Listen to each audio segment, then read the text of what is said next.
KSYM, San Antonio College Radio. This is the Urban Suite D Major, Cheryl Meadow, and joining us for our first open mic session this evening, we have the amazing comedian Joe Coronado.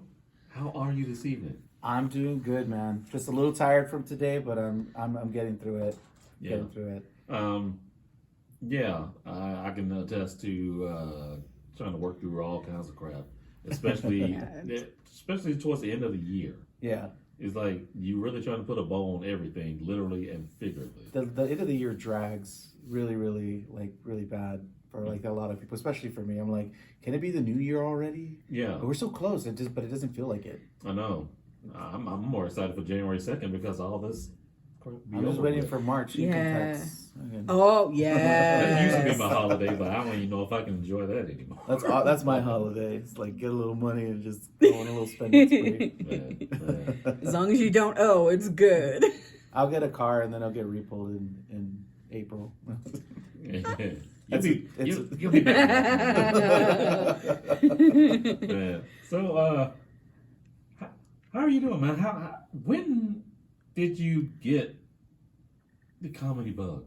When did you get bit? Oh man, so I've been doing social media for quite a long time. I think some people think I just started in like 2020. I had been on Instagram for like a long time, but we moved to Florida. We decided that we wanted to get out of San Antonio for a little while, just experience a different state. Came back. Obviously, COVID happened, and I myself got sick. And like everybody else, everybody was kind of uncertain about their health. I thought for sure I was gonna like croak in my living room because my wife and my kids kept me there. I was sick. And then I don't know, my daughter was just, like, hey dad, we don't have any photos or video of you. They're like, we should start like a video diary type thing. And I was just like, oh, what? TikTok? Everybody just dances on there. Like, why would I want to do that? And I don't know, I just started posting videos about growing up, poor and growing up in the hood and, being exactly that from San Antonio. And it was one of those things that I used to hide a lot. Like, oh, I didn't grow up in the courts and I wasn't poor and I wasn't on food stamps. And so I started sharing that. And a lot of people started saying like, hey, like, thanks for sharing this. I grew up the same way. And it just caught on. And then after a while, I started to go viral. And I started to see that there was a need to kind of explore what else there was in San Antonio in terms of how we all grew up. And I mean, there's hundreds of thousands of people out there that grew up just like me. Yeah. I thought I was the only one, and they grew up just like me, and it's so nice to be able to relate to those people. Man, that's what's up. What side of Saytown, particular neighborhood that you grew up in? So I grew up on the west side, General McMullen and Sedalvo, like near John F. Kennedy High School. That's where I grew up mostly. Edgewood. Yeah, Edgewood area. Yeah. And then I lived with my grandparents who didn't live too far from there, off of like 36th Street. Okay. But I stayed in that bubble for such a long time. I didn't explore San Antonio. I didn't know too much about it. It was just like, we only go, the VIA takes us here and here. This is as far as our transfers will allow us. Yeah. So as I got older, I got to explore and doing my TikToks. I started to, now that I have adult money and I can go and explore, for last year, for the first time, I had like raised puffy tacos. Oh. There was like a lot of places I was going to that I never went to as a kid. Yeah. So I just kind of just started exploring South Side and West Side and East Side and all that stuff and just trying to get around a little bit. So it's been pretty fun. How were the puffy tacos? I haven't had one They're yet. amazing. The crispy dogs. I love Raised Crispy dogs. I love Maria, the owner of Raised Puffy Tacos. Okay. I don't know. My grandma used to make them, so they were better. It's the bar S weenies that she used to use. I don't know. I think they use some like I like the high-grade chicken wiener bar oil. S. Yeah. Seriously. They're cheaper, but they're good. Oh yeah, yeah. No, they're good. Dipping them in some mustard. Oh my God. I want one. I want one right now. So was it kind of eye-opening once you had the ability and the time to really explore? Like I said, some people that stay in certain pockets of the city and don't really. There are know people that won't go past Loop 410 for crying out loud. I mean, they'll stay in that ring. Yeah, no, I was.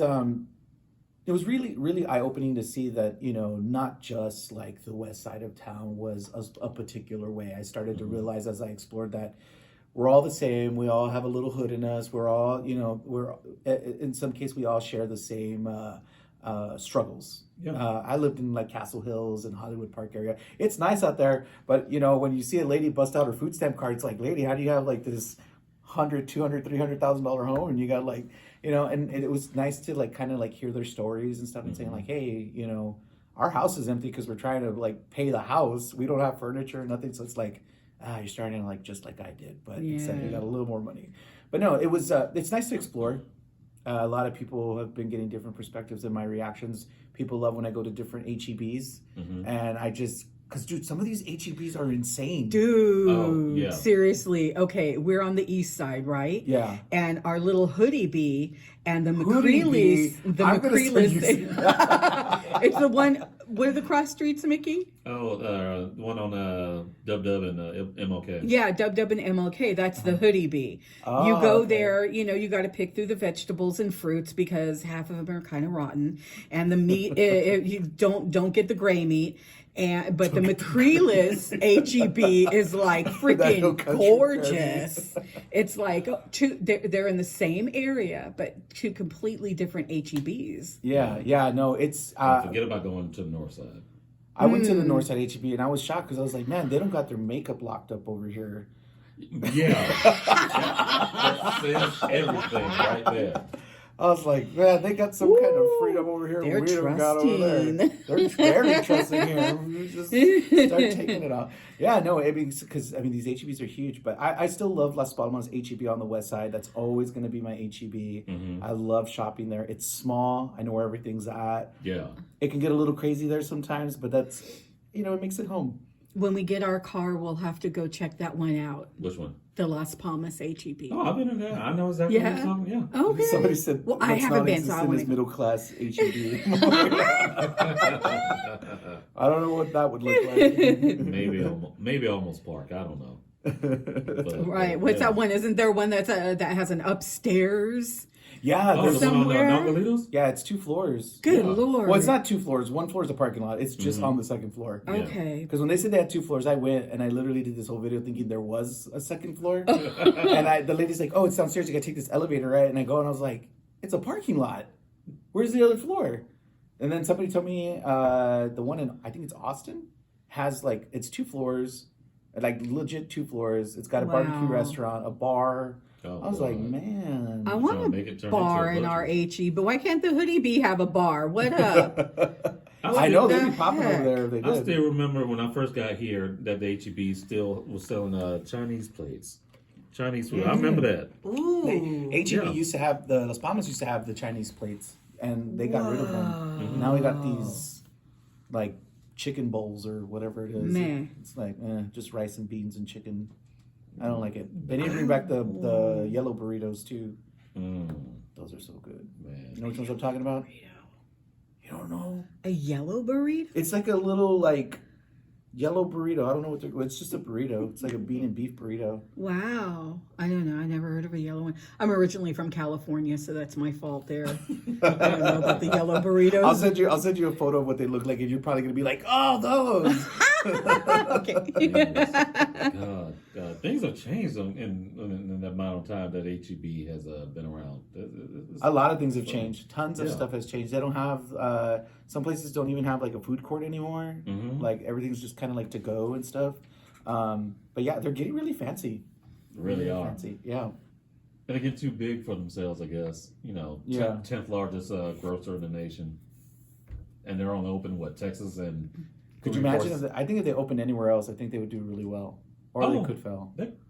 I think they would do pretty I think well. they need to get better on consistency first, and then. I don't know. When I lived in Florida, I loved Publix because they have the pub subs. Oh my god, I haven't had one yet, but I know what you're talking about. You walk in and just that fresh bread, you smell it, so good. I literally would just go grocery shopping just to be able to eat their pub subs. Oh my God. Yeah, I miss other grocery stores. Boys and Albertsons. Oh my God, Albertsons and their fresh French bread. Oh, yes. Yes. I need to open one up. Publix is the go. Yeah, no, I love Publix. Sorry, HEB. I'll go over there with they'll sponsor me. No, but it's crazy because over there you don't. Publix doesn't have like everything there. There are like because there's so many different groups of people that live in Florida. Yeah. So there's like Yeah. Bravos for just Mexican seasoning and stuff, and then you go to there's an Asian like grocery store, and there's another. It's weird. Just to find carne asada seasoning, I literally had to ask my sister to ship me some because Oh, I couldn't find it. Couldn't find that big red. is Just La hit the Fiesta website. Wow. You can order it all from there. La Fiesta's gone now. My little ghetto store where I used to go get my half price chicken that was probably like really bad or like spoiled. Straight from the deep freeze. Yeah. Hey, let's go ahead and get into some music. A little holiday music, I guess you could say. Coming up in this block of music, we have a track from Apathy and Wolfman Max. Yes. Let's go ahead and get into this cheeky holiday classic. R-Rated Rugged Man and Mac Lethal. This is Crucified Christmas. Keep it locked. It's the Ever Sweet KSYM, San Antonio College Radio. High V.